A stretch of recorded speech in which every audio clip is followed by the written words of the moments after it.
Ini sekarang kita baru tiba di Polda Metro Jaya. Ada Mbak Anya, Rinov, apa kabar Mbak? Baik. Ada Mas Bedu. Iya. Kebetulan habis selesai.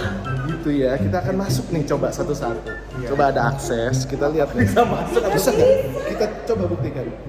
Sebenarnya ini tersangka kita apa bukan ya? Kalau ada Iya, nama. tapi namanya Pak Putu bukan nama kita. Coba. Anda mungkin bisa. Coba. Mukanya dong. Tuh, Anda siapa? Tuh, Anda siapa? Iya, lu jawab dong. Saya aja. Dikasih nggak? Nggak dikasih. Aduh, kayaknya tersangka deh. NANI?!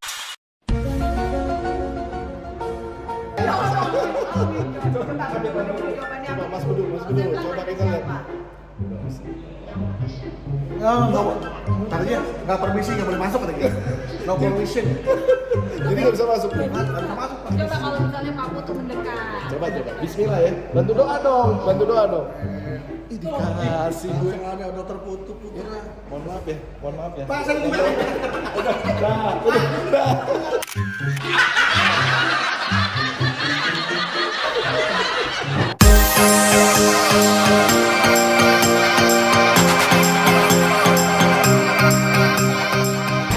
Pembukaan seminar hukum telah dilaksanakan. Laporan selesai. Lanjutkan.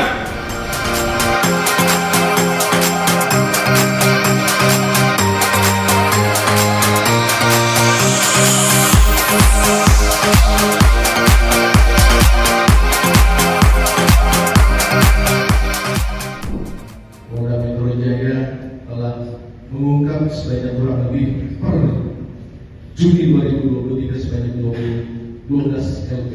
Kemarin sudah kami sampaikan juga kepada Kapolda, dan ini memberikan gambar juga kepada masyarakat DKI Jakarta khususnya bahwa Polda Metro Jaya concern dan betul-betul ya dalam melakukan penegakan hukum, dan tentunya tidak terlepas dari teman-teman organisasi masyarakat. Pak, selamat datang Pak Ilyas, dan Mas juga kami mengucapkan banyak terima kasih dalam memberikan sumbangsinya kepada Polda Metro Jaya. Itu merupakan kontribusi Polda Metro Jaya dalam memberikan pengabdiannya kepada negara dan bangsa. Kiranya ini peserta seminar sebanyak kurang lebih 150 orang Pak, dari jajaran Polres, baik yang mengemban fungsi sidik dan bintung. Kita dapat berkumpul di tempat ini dalam kegiatan seminar yang berjudul Penegakan Hukum dalam Rangka Mencegah Terjadinya Tindak Pidana Perdagangan Orang guna memberikan rasa aman dan perlindungan terhadap pekerja migran Indonesia. Pada kesempatan ini saya menyampaikan permohonan maaf dari Bapak Kapolda karena ada kegiatan yang tidak bisa ditinggalkan. Bapak Kapolda berkenan hadir dan mengamanahkan pada saya untuk mewakili kegiatan ini. Para hadirin yang saya banggakan, pada hakikatnya faktor keamanan merupakan kunci keberhasilan dan syarat utama dalam mewujudkan pembangunan nasional yang berkelanjutan. Tanpa adanya rasa aman, maka investasi tentunya akan terhambat. Pembangunan sumber daya manusia tidak akan berjalan, dan partisipasi masyarakat dalam berkegiatan ekonomi pun akan berkurang. Pekerja imigran Indonesia yang merupakan suatu contoh bentuk partisipasi masyarakat dalam kegiatan ekonomi telah menjadi penyumbang devisa terbesar kedua Indonesia. Akan tetapi dari kontribusi yang besar tersebut, para pekerja migran masih berisiko untuk menjadi korban dari kejahatan perdagangan orang. Para hadirin sekalian, tindak pidana perdagangan orang atau TPPO adalah suatu bentuk kejahatan yang mencoreng harkat dan martabat serta melanggar hak asasi manusia. Hal ini merupakan masalah yang serius, dan negara sebagaimana yang telah disampaikan oleh Bapak Presiden dan Bapak Kapolri telah bertekad untuk melindungi para pekerja migran dengan memberantas kegiatan TPPO ini. Untuk diketahui oleh para peserta sekalian, Polri telah diamanahkan negara sebagai garda terdepan atau leading sektor dalam penanganan TPPO. Dan selama 1 bulan ini, yaitu dari bulan Juni hingga bulan Juli 2023, Polri telah berhasil menindak sejumlah 445 perkara TPPO dan menyelamatkan 2027 korban, di mana Polda Metro Jaya berkontribusi dalam penanganan 12 laporan TPPO dengan 14 tersangka dan 55 korban. Kedepannya, Polda Metro Jaya tetap berkomitmen dan melanjutkan penyelidikan dan pengungkapan jaringan tindak pidana perdagangan ini. Para hadirin yang kami muliakan, kami menyadari bahwa penindakan kepolisian di lapangan selalu memerlukan persiapan yang matang. Salah satunya adalah kesiapan petugas terkait dengan karakteristik sasaran yang dituju. Untuk itu, seminar ini diselenggarakan. Saya harap adanya seminar ini dapat memberikan pencerahan kepada para peserta mengenai hukum positif dan anatomi crime dari TPPO, modus-modus operandi terbaru, teknis dan taktis di lapangan, pemetaan jaringan, dan mafia human trafficking, dan juga lain-lain sebagainya, sehingga para peserta sekalian memiliki data dan pengetahuan untuk menentukan cara bertindak yang terbaik pada saat di lapangan nanti. Pada kesempatan ini juga saya haturkan terima kasih kepada para narasumber yang telah hadir dan berkenan untuk membagikan pandangan serta pengalamannya untuk kemajuan penanganan tindak pidana perdagangan orang, dan semoga ilmu yang kita atau saudara berikan dapat bermanfaat dan menjadi berkah bagi masyarakat Indonesia. Kepada para peserta, saya minta agar seminar ini dimanfaatkan semaksimal mungkin dengan mencatat atau berdiskusi, sehingga pemahaman saudara mengenai TPPO dapat semakin utuh. Sebelum menutup sambutan ini, tidak lupa apresiasi saya aturkan kepada panitia, Pak Putu dan kawan-kawan yang telah menginisiasi dan menyiapkan acara ini dengan baik. Semoga apa yang kita lakukan dapat menciptakan suasana aman bagi para pejuang devisa di negara ini. Demikian arahan yang dapat saya sampaikan. Semoga Allah Subhanahu wa taala, Tuhan Yang Maha Esa, senantiasa melimpahkan rahmat dan karunia-Nya kepada kita semua dan mengabdikan diri kepada masyarakat, negara, dan bangsa tercinta. Sekian dan terima kasih. Wassalamualaikum warahmatullahi wabarakatuh. Salam presisi. Jakarta, 18 Juli 2023, Kepala Kepolisian Daerah Metro Jaya tertanda Karyoto Esika, Inspektur Jenderal Polisi. Para hadirin sekalian, di seminar yang diadakan oleh Polda Metro Jaya melalui bidang hukum Polda Metro Jaya, yang bagaimana? Ya, yang diadakan diselenggarakan oleh bidang hukum Polda Metro Jaya, yang kebetulan juga tadi kita sama-sama dengan sambutannya langsung sekaligus beliau menjadi ketua panitia, Bapak Kombes Polisi Dr. Putu Putra Sadana Sekretariat MUM.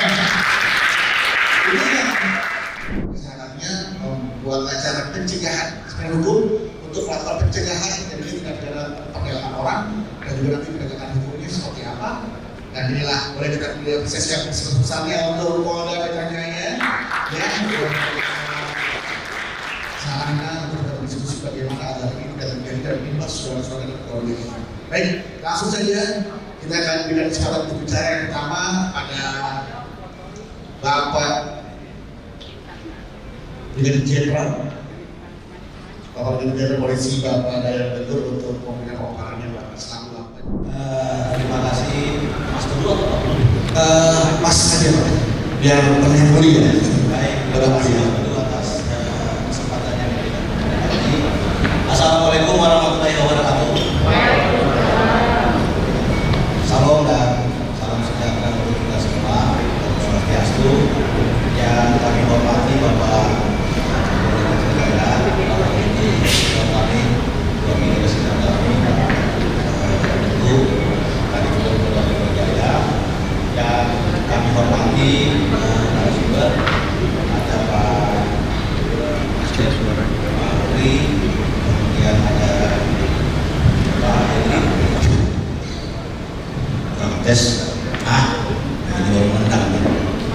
Pak Henry dari UKI, Dekan Fakultas Hukum, Pak Polres Arya dari Baris Krim Polri, kemudian Bapak dan Ibu jajaran Polda Metro Jaya, Kasar, Penyidik, kemudian ada Bapak dan Ibu dari Forum Komunikasi Anak Betawi, Bang Japar, Kembang Latar DKI Jakarta, kemudian Pemuda Pancasila, adik-adik dan rekan-rekan dari Universitas Islam Bandung, Universitas Kristen Indonesia, dan tentunya seluruh hadirin yang berbahagia. Saya izin sedikit dulu, background sedikit. Waktu saya berapa lama, Mas Bro? Waktu saya sudah baca pesan. Oh iya, kurang lebih bisa 15 sampai 14 menit. Baik. Dikurangi. Mau izin Bang, dikurangi Bang. 15 atau 14? 15 sampai 20 menit. Baik. Saya izin, yang pertama saya agak sedikit grogi, mau izin senior. Karena 16 tahun saya di Densus, dari pangkat AKP sampai udah. Itu di pasal 4. Lanjut. Nah, di pasal 12 yang banyak kita tidak tahu bahwa orang yang menggunakan, orang yang memanfaatkan korban trafficking itu juga kena. Ya, jadi misalnya kalau kita ada kerjasama misalnya dengan Malaysia, punya undang-undang yang sama, lalu kita bekerja sama untuk memberantas TPPO. Orang yang menggunakan atau memanfaatkan korban trafficking dari Indonesia itu juga kena, dan kita bisa berkoordinasi dengan polisi di Raja Malaysia, polisi Singapura, polisi Thailand, pokoknya polisi yang bekerja sama dengan undang-undang yang sama, dengan ratifikasi konvensi yang sama. Kita minta supaya orang yang memanfaatkan korban perdagangan manusia ini juga ditindak. Itu bisa dipidana di sana. Awalnya saya kasih contoh di sini misalnya, ini awal dari negeri Mas Budi jangan sampai ke sana ya. Karena kalau misalnya ada tempat spa, ternyata di situ ada pijat mas. Langsung mulai semua ya. Orang wanita yang bekerja di sana, dia dieksploitasi oleh yang punya tempat. Lalu ada orang datang ke sana, ya, terus dia melakukan prostitusi, itu sama juga dia bisa dapat dikenakan pasal 12. Kenapa? Karena dia memanfaatkan secara seksual orang yang menjadi korban perdagangan manusia. Nah, itu bahaya. Banyak orang yang nggak tahu. Pikirnya kalau udah ke tempat trafficking, pengelola juga ditangkap, terus yang datang nggak ditangkap, salah. Justru yang datang itu juga kena itu. Ya. Nah, pasal 17 itu kalau dilakukan terhadap anak. Nah, biasanya yang berangkat ini kalau PNI itu dicek umurnya minimal 18 tahun. Ternyata sampai sana ada yang dia pakai ijazah palsu, pakai KTP palsu misalnya, atau akte kelahiran palsu sehingga bisa berangkat. Ini juga kan. Ternyata setelah dicek, biasa kita ceknya dari mana? Dari struktur gigi. Oh, ini dari giginya ini ternyata masih 14 tahun, oh masih 16 tahun. Dari rambut itu bisa kita cek juga berapa dia usianya. Pasal 18. Jadi korban melakukan tindak pidana karena dipaksa pelaku tidak. Jadi biasanya begini, yang sudah kelamaan diperdagangkan di sana, terus dia direkrut sama pelakunya untuk merekrut orang lain lagi. Ini sering. Misalnya dia sudah jadi TKW di sana, dia diperdagangkan secara ilegal ya, di Malaysia atau mungkin di Myanmar atau di mana. Lalu karena sudah kelamaan, dia diminta sama si pelaku, ya kamu merekrut teman-teman kamu yang di sana. Nah, itu nggak bisa dipidana. Kenapa? Karena dia dipaksa. Tapi kalau atas keinginannya sendiri, maka dia bisa dipidana. Nah, yang paling krusial adalah pasal 26. Kenapa? Karena banyak penyidik-penyidik kita, orang-orang yang melakukan penanganan tindak pidana perdagangan, nggak tahu kalau persetujuan korban itu tidak menghapus pidana. Misalnya kita tangkap terus ada korbannya. Korban itu ngomong, Pak, saya emang pingin kok Pak diperdagangkan di sana. Saya kok yang minta saya bekerja di sana. Saya kok yang minta saya kerja di panti pijat ini. Terus polisi bilang, ini kan dia yang mau nih. Kalau dia yang mau kan dia setuju, berarti kita nggak bisa dong pidana, salah. Inilah undang-undang ini mengatur persetujuan keluarga tidak berharuskan itu. Sekalipun korbannya yang minta berangkat, korban yang setuju berangkat, maka pelakunya tetap kena. Nah, banyak itu anggota kita yang wah jangan dia nggak nuntut kan dia kan nggak ini nggak itu. Nah ini juga yang menjadi penyebab kenapa warga negara kita merasa tidak menjadi korban. Kita bantu nih dia pulang, dia kan misalnya udah disiksa di sana terus kita pulangkan, kita tangani di sini, kita periksa orangnya sudah dipidana pelakunya, dia pulang ke kampungnya, selama seminggu daftar lagi berangkat. Loh kalau saya cuma cari kerja aja. Jadi pengertian semacam ini jarang kita sampaikan kepada warga negara kita yang mau berangkat ke sana secara ilegal. Dia pikir kalau berangkat secara ilegal itu ya sah saja karena mungkin ya pengetahuannya kurang. Yang tugas. Nah, kemudian Bu Putri melihatnya kan semakin kesini makin marak dan makin berat. Sementara kami itu kemudian BPA itu hanya level kebijakan dan tidak punya kaki sama sekali. Jadi disitulah kemudian ini kalau seperti ini terus tidak akan selesai.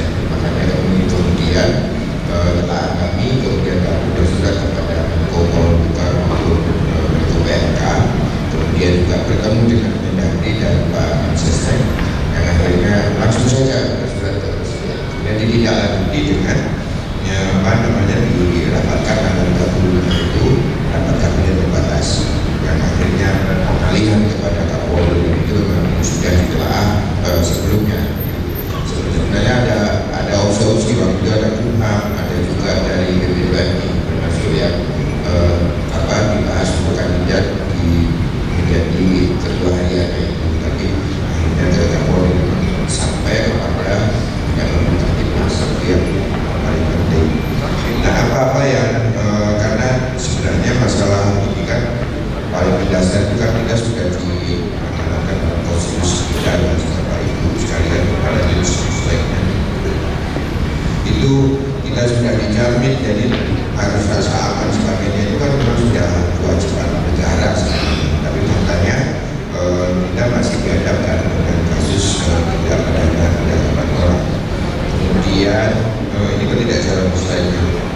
Kemudian Bapak Ibu yang kalau kasus-kasus saya pikir katanya tadi sudah lebih update dari para narasumber yang sebelumnya, tapi saya juga ingin menambahkan bahwa penyebab terjadinya tindak pidana perdagangan orang itu sebenarnya ada banyak sekali, ada 15 malah kalau catatan dari penelitian dari Chandrawati dan YMI tahun 2020 itu mulai dari kekerasan berbasis gender, kemudian ada praktek dari diskriminatif, jadi ada proses ketenaga kerjaan, kemudian struktur sosial dari masyarakat kita yang masih budaya patriarkal, jadi di mana laki-laki lebih dominan, itu juga berpengaruh.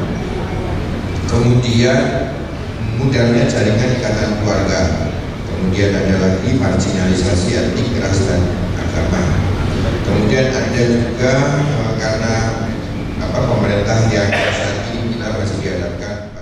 Ya artinya ini khusus karena memang dampaknya sangat luar biasa. Nah, baik, saya akan coba melihat dari sudut pandang hukum pidana kaitan dengan memori fatality. Artinya bagaimana undang-undang itu menafsirkan tentang apa sih perdagangan orang itu.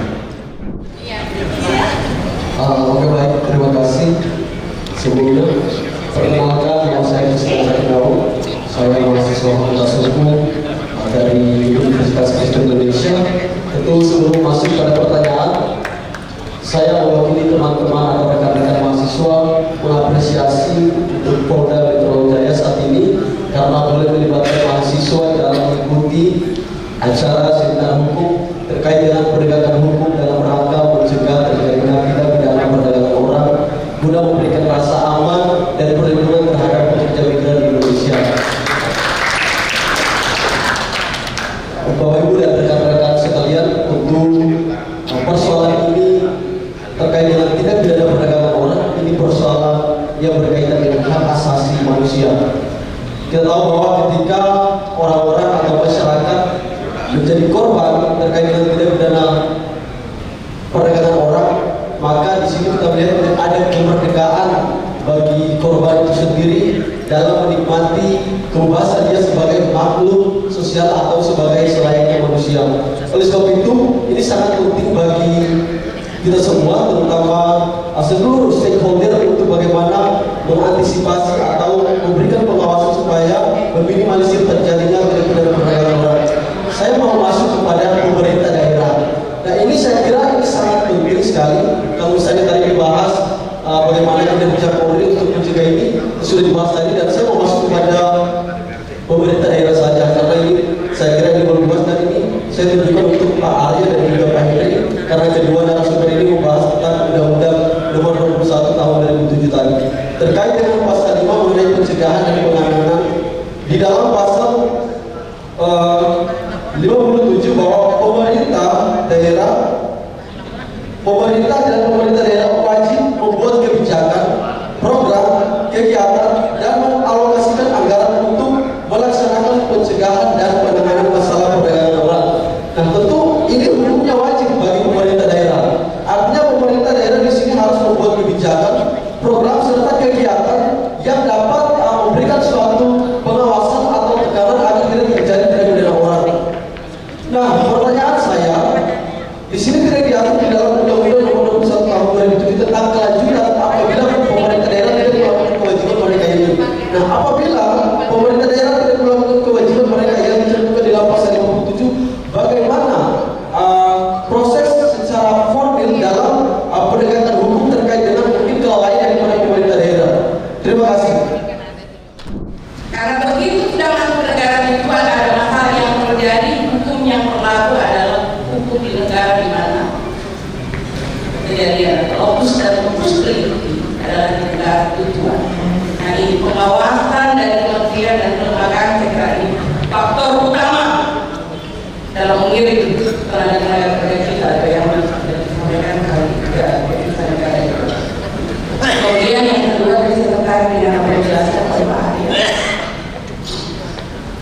Walaupun itu atas persetujuan korban tetap bisa dihukum. Saya kembali lagi, Pak. Apakah hakim, jaksa logika yang sama dengan Bapak dan saya di sini dalam menuntut mereka yang sudah melakukan pelanggaran? Yang ketiga, karena saya ditagih pelanggar PPO dari PPO itu ada berada di saya. Setelah saya mereka akan pergi dan menerima keputusan. Tetapi setelah itu peran lagi pemerintah. Jangan dibiarkan ini jaringan, Pak. Setelah dia keluar dari penjara, dia akan membangun jaringan yang lebih besar lagi untuk merekrut orang-orang untuk dipersiapkan lagi untuk menjadi korban-korban. Saran kami bagaimana peran kementerian yang untuk melihat ini dan lihat dengan aturan Pak, lihat dengan mata hati aja dulu, Pak. Bapak bisa lihat dengan mata hati, tentu Bapak akan segera merespon itu secara cepat untuk mengantisipasi terjadi lagi yang namanya perdagangan manusia, dan yang menjadi korban adalah orang Indonesia. Terima kasih sudah ini. Mau jawab saya Pak? Ya, sekarang pertanyaannya bagaimana jika pemerintah daerah tersebut tidak melakukan kewajibannya tersebut? Iya. Hukumnya di situ. Bagaimana penegakan hukumnya seperti apa? Ya, terima kasih. Silakan.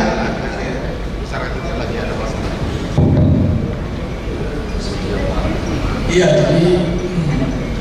tadi sebenarnya lebih cocok ditujukan ke Pemda ya, kalau ada Pemdanya. Karena kita kalau dari kepolisian yang ada di daerah itu masuk ke forum Pemda juga sebenarnya.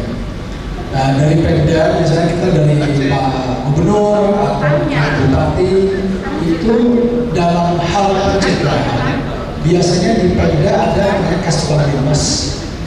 Dia melakukan kegiatan-kegiatan untuk melakukan sosialisasi ke daerah-daerah, ke masyarakat untuk untuk memberikan pengetahuan tentang tindak pidana perdagangan orang. Biasanya bekerja sama juga dengan Kementerian Perempuan dan Anak, Kementerian Sosial, dan juga bekerja sama dengan Polri untuk memberikan sosialisasi itu. Dananya saya tidak terlalu tahu dananya seberapa banyak, tetapi yang jelas mereka ikut melakukan itu. Hanya saja memang kita juga punya gugus tugas tindak pidana perdagangan orang ini dulu itu diketuai oleh Kementerian Perempuan dan Anak. Nah, namun berdasarkan berdasarkan keadaan yang kemarin, Bapak Presiden memerintahkan gugus tugas ini berubah, ketuanya menjadi Pak Kapolri saat ini, ketua ini. Itu diawasi oleh Pak Menko Polhukam juga, gitu ya. Dalam gugus tugas ini itu semua elemen terkait melakukan fungsinya masing-masing, mulai dari yang tadi saya sampaikan ada tindakan preemptif yang mulai dari sosialisasi tingkat bawah ya, lalu ada tindakan pencegahannya preventif, ada juga represifnya, itu ini dari kepolisian. Awal preventif kita bekerjasama dengan BP2MI, dengan keimigrasian, dengan TNI, dengan Pemda. Nah, yang preemptif ini dari Pemda tentu ya, dari Pemda itu punya fungsi masing-masing. Tentu dari Pak Gubernur, Bupati sampai ke tingkat paling bawah, Lurah Camat itu waktu dulu saya menjadi Kapolres dulu sekali, itu ada seruan, ada kegiatan untuk disebarkan kepada masyarakat tentang kegiatan pencegahan terhadap tindak pidana perdagangan. Nah, lalu kalau sampai ada anggaran tapi tidak digunakan, tentu nanti ada masuk lagi masalah korupsi gitu ya. Tapi ini udah domainnya berbeda lagi. Nah, kalau sampai pemerintah daerah tidak melakukan, sebenarnya kita belum pernah melakukan tindakan. Sanksinya tentu dari secara administratif mungkin, dan misalnya gubernur sudah perintahkan kepada bupati untuk melakukan tidak, gitu ya. Itu tentu sanksinya dari atas. Tapi kalau sanksi secara pidananya tidak ada. Kecuali misalnya ada satu tindakan pembiaran, sudah tahu ini trafficking berangkat tapi dibiarkan, gak dicegah, ya mungkin kita bisa masuk ke ranah itu. Tapi ini sangat jarang sekali terjadi. Yang banyak terjadi itu mereka malah tidak tahu kalau ini trafficking. Banyak juga pemerintah daerah yang takut untuk melakukan penanganan. Takutnya itu misalnya mereka udah tahu, takut jadi saksi misalnya, itu juga.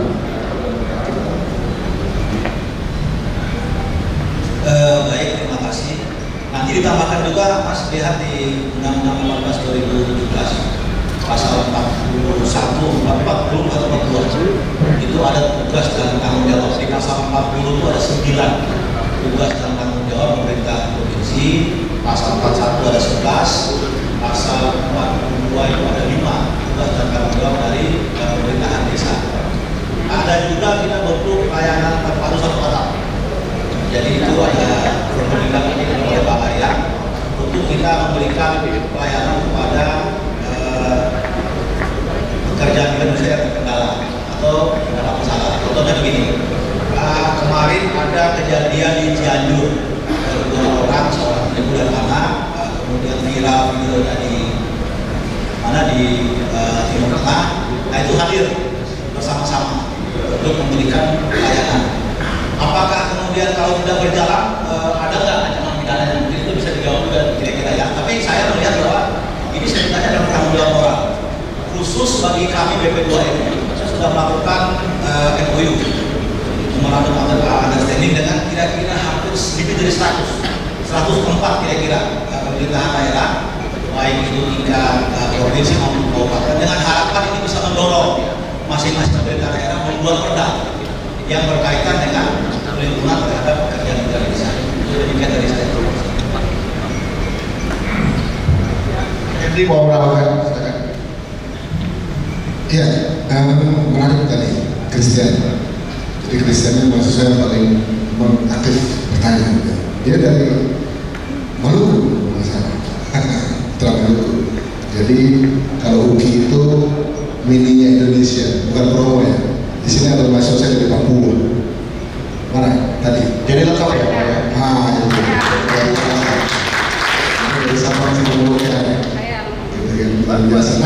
di Bunda juga ada. Menawarkan toleransi sekali berarti. Kalau Indonesia banget Iya, harganya PVC banget. Jadi izin pertanyaan dari Presiden tadi memang saya melihat bahwa TPPO ini memang menjadi salah satu PR kita sama-sama. Nah kebetulan saja para pembicara di sini posisinya sebagai penegak hukum, gitu kan? Memang nggak masuk ke soal anggaran ya Pak, gitu kan? Kalau ditanya pun pasti nggak akan ngerti. Yang paling mengerti adalah Kementerian PPA sebetulnya. Apakah kementerian itu juga punya alokasi dana di daerah? Nah, sebetulnya kalau kita bicara undang-undang, kata wajib itu kan seperti imperatif, artinya harus dilakukan. Kalau tidak maka timbul masalah atau timbul hak untuk menuntut terhadap itu, gitu ya. Nah, tetapi sejauh ini saya melihat bahwa untuk itu saya nggak tahu anggarannya seperti apa. Tetapi tadi saya diskusi, kalau untuk tindakan misalnya sosialisasi dan sebagainya, yaitu mungkin ada anggarannya. Tapi kalau untuk penegakan hukum dan sebagainya, saya katakan kan lintas apa ya, lintas departemen atau lintas institusi, sehingga seperti misalnya di penegak hukum di kepolisian, ketika ada persoalan pidana kan memang ada pagu anggarannya, gitu kan? Nah, apakah itu juga bisa dimasukkan ke dalam sana? Itu juga ada. Tapi sewajarnya kalau memang itu menjadi satu concern bahwa pemerintah daerah juga bisa menganggarkan di dalam rencana anggarannya itu untuk hal itu sebetulnya. Karena kalau bicara anggaran daerah Pemda itu dia nggak bisa sembarangan untuk meminta kepada pemerintah pusat untuk anggaran. Dia pasti dibahas dulu di DPRD, paripurna dan buat rancangan anggaran dulu. Ya. Nah, untuk itu saya belum ada riset untuk itu, tapi nanti kita bisa dengan riset untuk itu, apakah konsep pemerintah sampai ke arah sana kaitan dengan penggunaan anggarannya. Karena kalau ada penggunaan anggaran, nah ini menarik, ada PR baru untuk penegak hukum, ngawasinnya.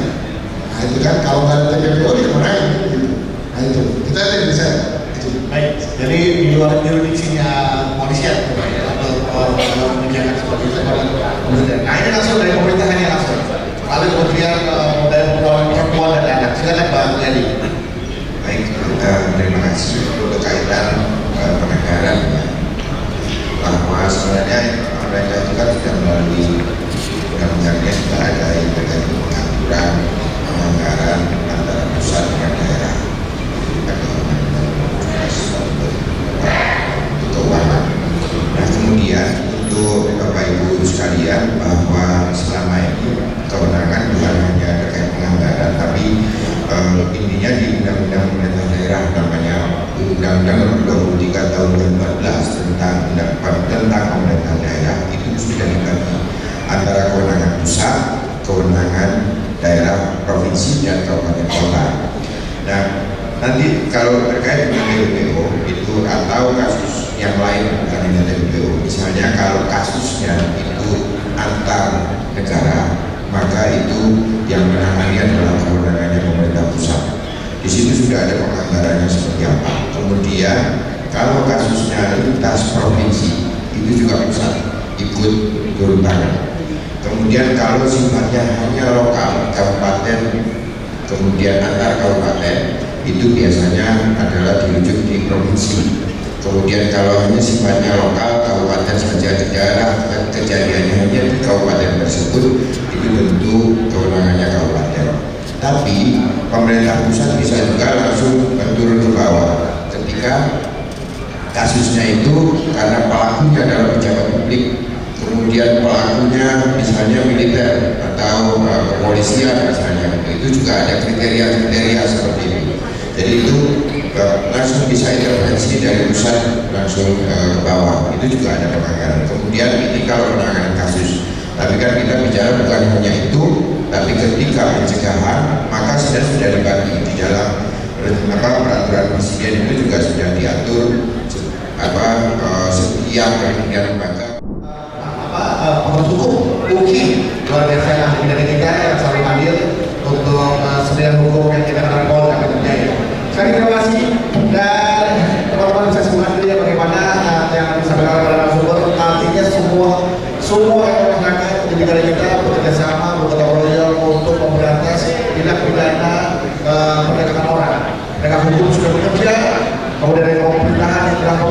namanya badan PT 2RI, PT Indonesia, kemudian dari Kementerian Pemberdayaan Perempuan dan anak sudah bekerja, ahli pidana juga sudah bisa memberi kapasitas undang-undangnya, semua kita bekerja agar tidak lagi terjadi kasus tindak pidana perdagangan orang. Saya perlu pamit, maaf yang sangat.